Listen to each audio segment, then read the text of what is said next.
கர்த்தருக்கு ஸ்தோத்திரம். கர்த்தராகிய இயேசு கிறிஸ்துவின் இன்ப நாமத்தில் இனிய வாழ்த்துக்கள்.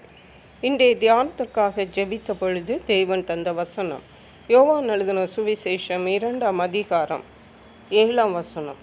இயேசு வேலைக்காரரை நோக்கி, ஜாடிகளிலே தண்ணீர் நிரப்புங்கள் என்றார். அவர்கள் அவைகளை நிறைய நிரப்பினார்கள். நம்முடைய கர்த்தராகிய இயேசு கிறிஸ்து அற்புதங்களை செய்கிறவர். அவராலே கூடாத காரியம் ஒன்றுமில்லை. அவர் செய்ய நினைத்தது தடைபடாது என்று பரிசுத்த வேதாகமம் நமக்கு சொல்லுகிறது. இயேசு கிறிஸ்து தன்னுடைய ஊழியத்தை துவங்குவதற்கு முன்பதாக முதலாவது செய்த அற்புதம் கானா ஒரு கல்யாண வீட்டிலே தண்ணீரை திராட்சரசமாக மாற்றினார். நம்முடைய பார்வைக்கு அது தண்ணீர் தான். ஆனால் இயேசுவிடம் அது வந்த பொழுது அது திராட்சரசமாக மாறிற்று. அவ்வளவு வல்லமையுள்ள தேவன் நம்முடைய தேவன்.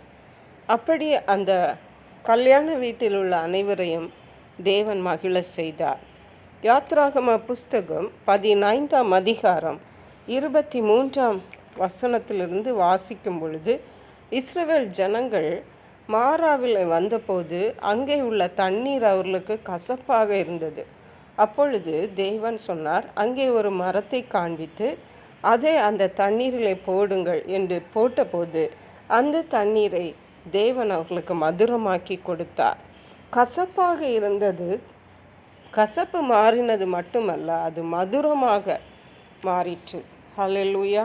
1 பேதுருவின் நிருபம் 2ஆம் அதிகாரம் 9ஆம் வசனம் சொல்லுகிறது, நீங்களோ உங்களை அந்தகாரத்தினின்று தம்முடைய ஆச்சரியமான ஒளியினிடத்திற்கு வரவழைத்தவருடைய புண்ணியங்களை அறிவிக்கும்படிக்கு தெரிந்து கொள்ளப்பட்ட சந்ததியாயும் ராஜரீகமான ஆசாரிய கூட்டமாயும் பரிசுத்த ஜாதியாயும் அவருக்கு சொந்த ஜனமாயும் இருக்கிறீர்கள். இருளில் இருந்த நம்மை, அந்தகாரத்தில் இருந்த நம்மை அவருடைய ஆச்சரியமான ஒளியினிடத்திற்கு வரவழைத்த தேவன்.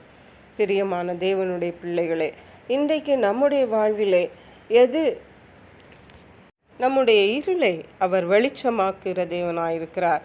ஏசாயா தீர்க்கதரிசியின் புஸ்தகம் 35ஆம் அதிகாரத்தில் 3-4 வசனங்களிலே வாசிக்கும் பொழுது, அவர் தளர்ந்த கைகளை திடப்படுத்துகிறவர், தள்ளாடுகிற முழங்கால்களை பலப்படுத்துகிறவர், மனம் பதறுகிறவர்களை பார்த்து பயப்படாதிருங்கள் என்று சொல்லுகிறவர், திடன் கொள்ளுங்கள் என்று சொல்லுகிறவர்.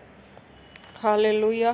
தேவன் பலவீனமானவைகளை பலப்படுத்துகிற தேவன், சத்துவமற்றவர்களுக்கு சத்துவத்தை தருகிற தேவன். ஹல்லேலூயா. ஏசாயா தீர்க்கதரிசியின் புஸ்தகம் 42ஆம் அதிகாரம் 3ஆம் வசனம் சொல்லுகிறது, அவர் நெறிந்த நாணலை முறியாமலும் மங்கி எறிகிற திரியை அணையாமலும் நியாயத்தை உண்மையாக வெளிப்படுத்துவார்.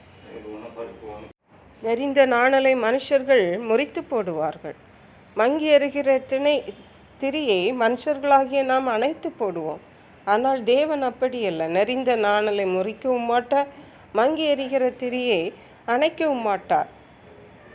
ஆகவே இந்த தேவன் நம்முடைய பலவீனங்களை பார்த்து நம்மை தள்ளிவிடுகிற தேவன் அல்ல, நம்முடைய பலவீனங்களை பலமாக நமக்கு மாற்றுகிற தேவன். மாறாவை மதுரமாக்குற தேவன், தண்ணீரை திராட்சரசமாக மாற்றின தேவன். ஹல்லேலூயா. இன்றைக்கு உங்களுடைய வாழ்க்கையில் எந்த காரியத்தில் நீங்கள் பலவீனப்பட்டு இருக்கிறீர்களோ, எந்த காரியத்தில் நீங்கள் தேவையோடு இருக்கிறீர்களோ, எந்த காரியத்திற்காக நீங்கள் அங்கலாய்த்து கொண்டிருக்கிறீர்களோ, அந்த காரியத்தில் தேவன் மகிமையான காரியங்களை செய்வார். உங்களுக்காக அவரே அதை செய்வார். அவர் அதற்கு போதுமானவராக இருக்கிறார்.